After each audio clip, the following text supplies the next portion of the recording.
Бауржан Мамушулы родился 24 декабря 1910 года в казахском селе Колбастау.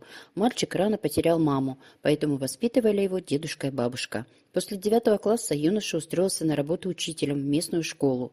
Лидерские качества молодого человека позволили ему стать секретарем исполкома, а через несколько лет его назначили прокурором района. С сентября 1941 года старший лейтенант Бауржан Мамушулы служил в составе 316-й стрелковой дивизии под командованием генерал-майора Ивана Панфилова. При обороне Москвы участвовал в 27 боях в должности командира батальона Талгарского стрелкового полка 16-й армии Константина Рокоссовского. Во время второго наступления вермахта на Москву с 16 по 18 ноября в отрыве от дивизии сражался на Волоколамском шоссе. Героический боевой путь батальона под командованием Бауржана Мамушулы описан в книге Александра Бека «Волоколамское шоссе». В 1943 году присвоено воинское звание гвардии полковник. В мае 1944 года Бауржан Мамушулы направили на курсы усовершенствования офицерского состава при Высшей военной академии. В январе 1945 года прибыл на Второй Прибалтийский фронт и назначен заместителем командира 9-й гвардейской стрелковой дивизии. До конца войны исполнял должность командира, руководил действиями дивизии в ходе блокады Курляндского котла.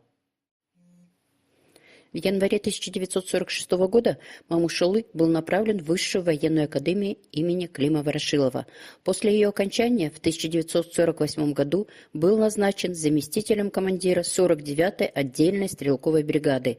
С ноября 1950 года старший преподаватель кафедры общей тактики и оперативного искусства военной академии тыла и снабжения советской армии имени Вячеслава Молотова. В декабре 1955 года был уволен в запас.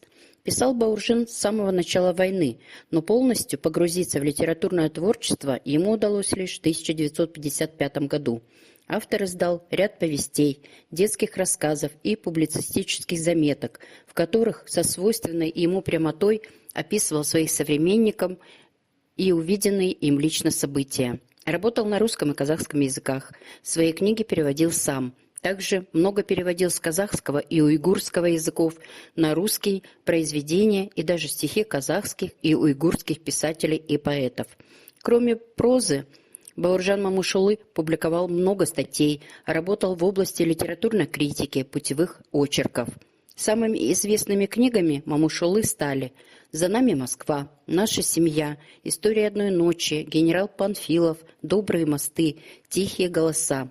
В них писатель подробно и документально описывал истории своей юности, события времен Великой Отечественной войны, случаи из мирной жизни. В 1967 году на экраны вышел кинофильм «За нами Москва», героем которого стал знаменитый казахский военачальник Бауржан Мамушулы. В основу картины легли произведения главного героя. Бауржан Мамушулы скончался в 1982 году.